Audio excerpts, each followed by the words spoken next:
so good. It does. It sounds clean. It does. It like doesn't really, sound like crisp. Lucifer. Yeah. This has a nice ring to it. We'll do a Yeah. little, what, second gear maybe? Second or third, man? Second. Second, all right. It's nice and hot out. You'll get some grip. Second gear might party a little bit, buddy. Yeah, do what you want. You ready? Yep.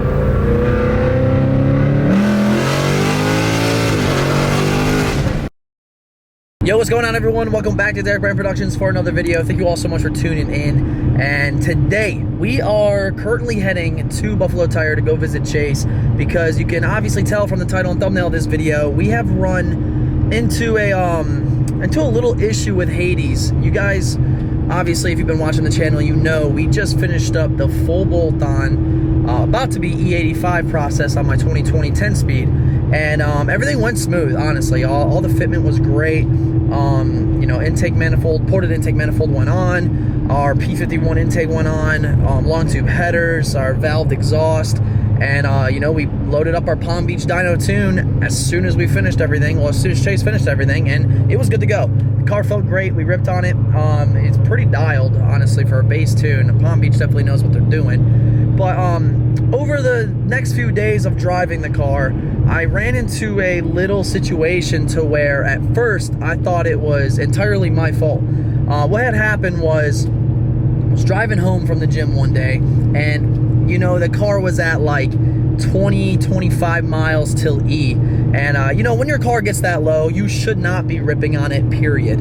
You'll slosh the tank, it could run lean. It's just not a good idea to beat on a car with low gas in the tank. You know, I never said I was the smartest or the brightest in the box, but I tried to do just a little hit on it just to kind of see how it felt. I was right down the road from my house, and when I did that, I smacked it.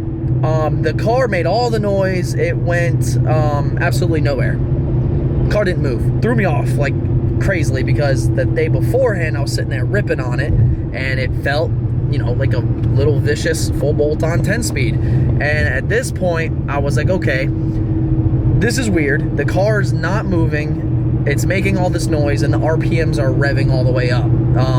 Typically, if it were a manual car, the first thing I would think of is like, okay, my clutch is slipping and it's bad. But with these 10 speeds, it just wasn't the case. I already knew that off the bat. And, you know, so I tried to do it again. Just a little, nothing crazy, just get into the RPMs a little bit. And yet again, same thing. I was like, okay, this is very, very odd.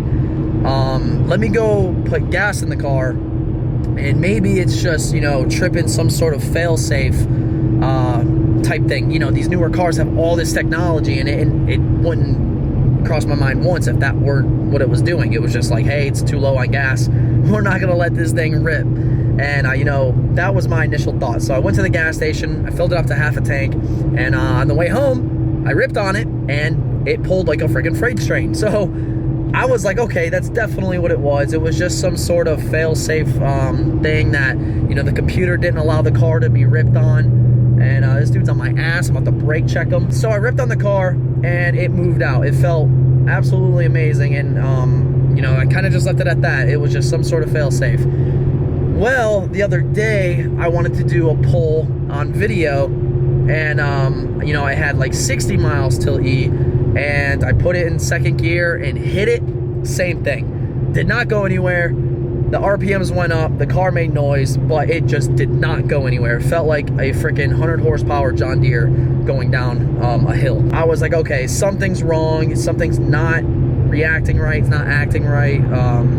So I kind of went to the interweb, and I did some research, and I asked some people. I hit up Andrew at Mustang Lifestyle, and you know, he hit it right on the head. He already knows these cars and stuff, and he was like, yeah, it sounds like your manifold valves, the IMRCs, I think is what they're called, they're not responding correctly, and they're not working properly, which you know, with the technology in these cars and stuff, there's actually, I think, like 2 actuators that the manifold, you know, that's how it works. There's with these 18 and plus manifolds, that's how they work. There's actuators, and you know, there's, long story short, a way to lock them out. I had lockouts on this ported 18 before I installed it. We took them off because, you know, we were directed by Rob just to install it stock, because it, you know, it's just the way it is. But it seems like the actuators in this manifold are just not working properly, and they're working on and off. You know, some days I can do pulls and some other days I can't. I hooked up my my SCT to the car, read the codes, and I got all actuator codes for bank 1 and 2. So that's exactly what it was. All right, we're gonna get this thing pulled in and you know, start working on this manifold.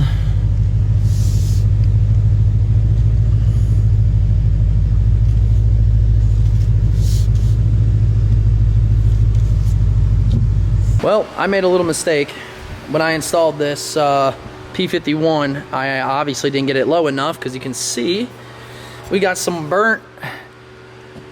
That's my fault, because I guess it can sit a little lower. I'm gonna start pulling everything off just to get this manifold ripped off, and go ahead and show you what the lockouts are.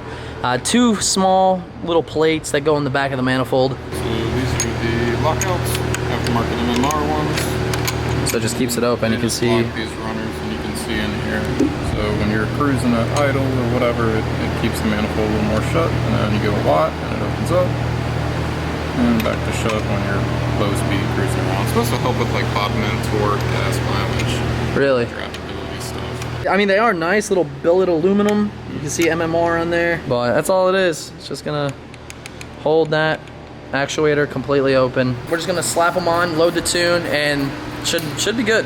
Should be good to go.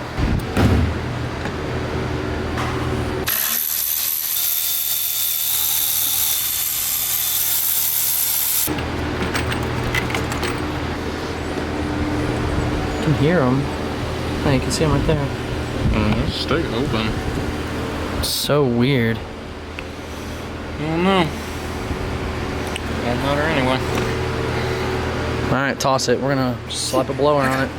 So yeah, guys, go ahead and do me a favor. If you ran into the same issues with your ported 18, or you know, a 350 manifold, or if you added an 18 manifold, if you ran, you know, the stock setup, did you have this issue? I'm curious to see if anybody else ran into this. MMR lockouts are installed, tightened up, and you can see they are completely open now. So it's the purpose of them, that's the job. Make sure it doesn't have any of the harnesses here.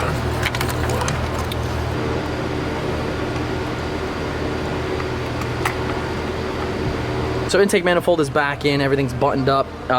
Cold air intake is getting rebolted in, and you know, it was hitting right here on the hood, just the protectant. So I mean, it kind of scuffed it up a little bit, burned on there. But we're gonna try to figure out if we can get it to sit lower. But it is hitting this line here, and there's really not much more get out of it. All right, guys, so we're gonna go and throw our new tune on here. Everything's bolted back up. Seems to be a pretty easy swap. I'm just hoping that like idle and driving with those lockouts on don't affect the car in any way, because that's just gonna be a pain in the ass to deal with.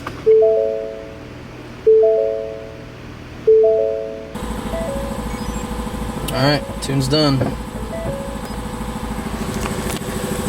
We're gonna start this thing up.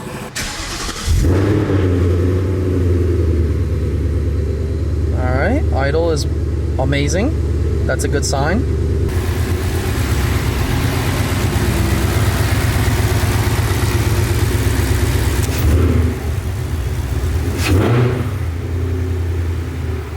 Does it feel like it's like slurging when you hit it? Does it feel fine? Oh, okay, it sounded... Me. Oh, okay.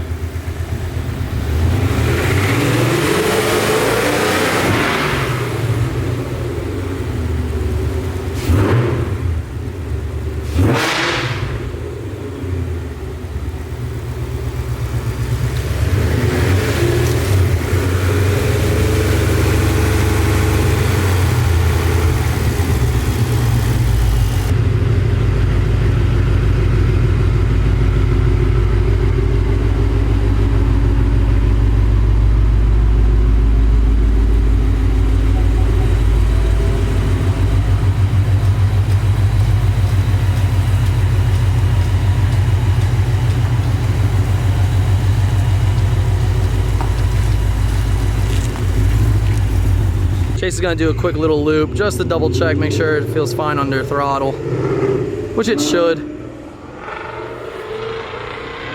Ooh, that sounds sick. Damn. Feel fine? Did it? One, two. I heard you. I was like this. Then my first reaction was like, this motherfucker. It seems like we addressed that little issue. It honestly probably should have been done in the first place, but we just got directed instructions and we went with it. But the lockouts, I mean, it kind of makes sense. You might as well throw them on and get tuned for it, just so you don't have to worry about a functioning part inside of a ported manifold when trying to race. Because if I were to try to race somebody when those were closed, literally I'm getting gapped by anything. But I'm glad that's taken care of, and we're one step closer to Mustang Fest with this. Yeah, should be pretty simple ride, honestly. There's nothing really to an NA setup, which is my main reason in getting this. No more headaches, really. Knock on wood. You have all the headaches. How much are we looking at premium here, brother? 440? Jesus. I don't even know. Is that a lot these days? I think so, yeah. I feel like at one point it was like, what, 5 something? Near 5, yeah.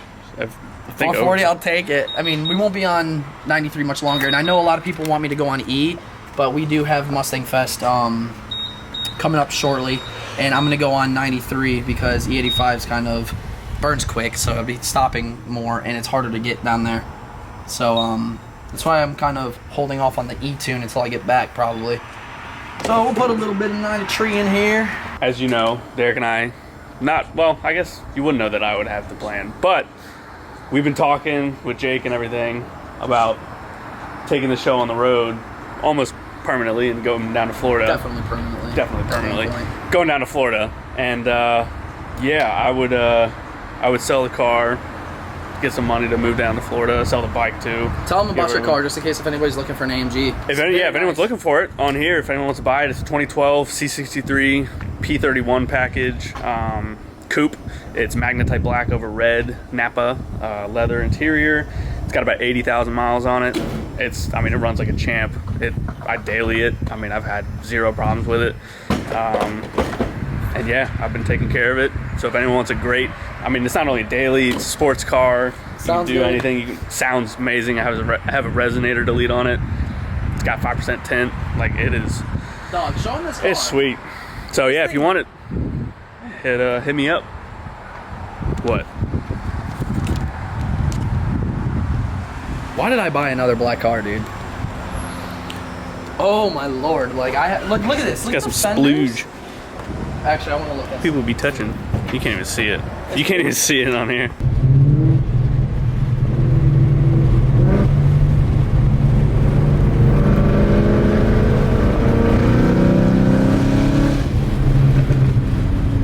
Fifth gear. Solid. Oh, it sounds so good. It does. It sounds clean. It does. It Like doesn't really, sound like crisp. Lucifer. Yeah. It just has a nice ring to it. We'll do a Yeah. little, what, second gear maybe? Second or third, man? Second. Second, all right. It's nice and hot out. You'll get some grip. Second gear might party a little bit, buddy. Yeah, do what you want. You ready? Yep.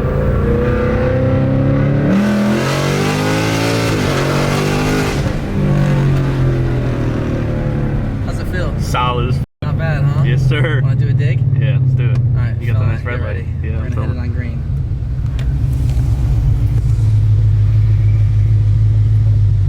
Are you ready? Yep.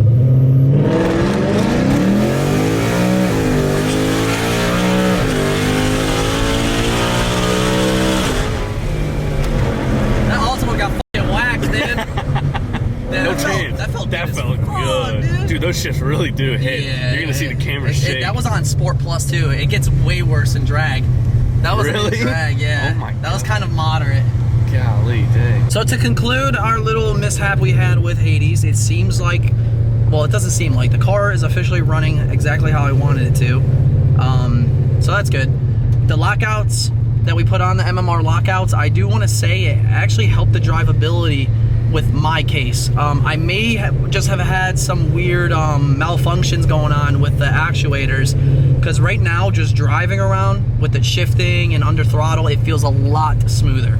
And essentially it's the same exact tune, it's just a little adjustment for the lockouts because, you know, it's consistently staying open. So I'm glad we resolved that, and that WOT, it really felt healthy. It felt really good. And we still got E85 to experience, boys, so I'm really looking forward to that.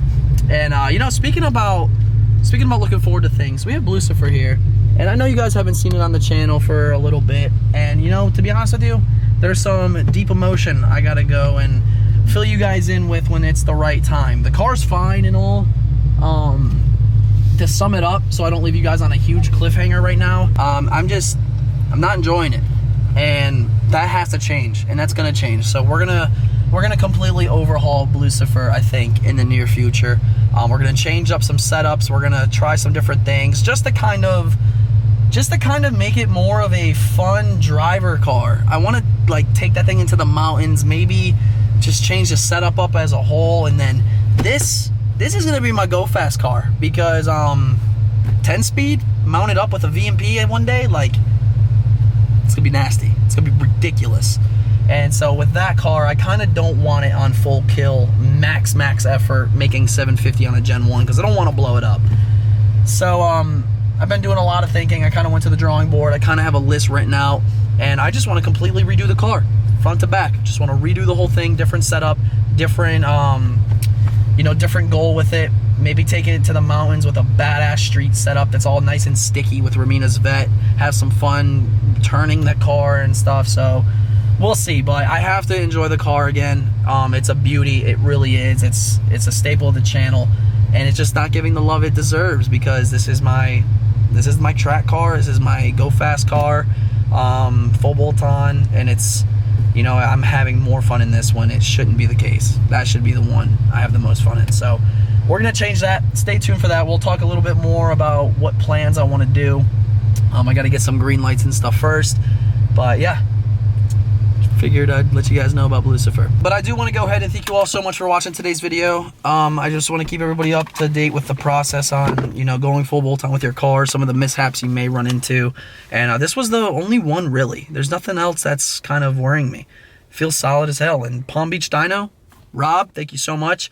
Your first tunes that you've sent me, they've all ran like amazing, which is very, it's awesome, because I'm sick of dealing with some stuff that doesn't run right. So it feels good to hop in this and it's dialed already. But we're going to do data logging, Mustang Fest, get back from Mustang Fest. We're going to do E85, experience that, and get this thing on the track and run some low 11s and beat some, I want to beat a Hellcat, just to prove, you know, my boy YOLO douchebag that he might be, well, you know, he didn't lose his hair just out of nowhere.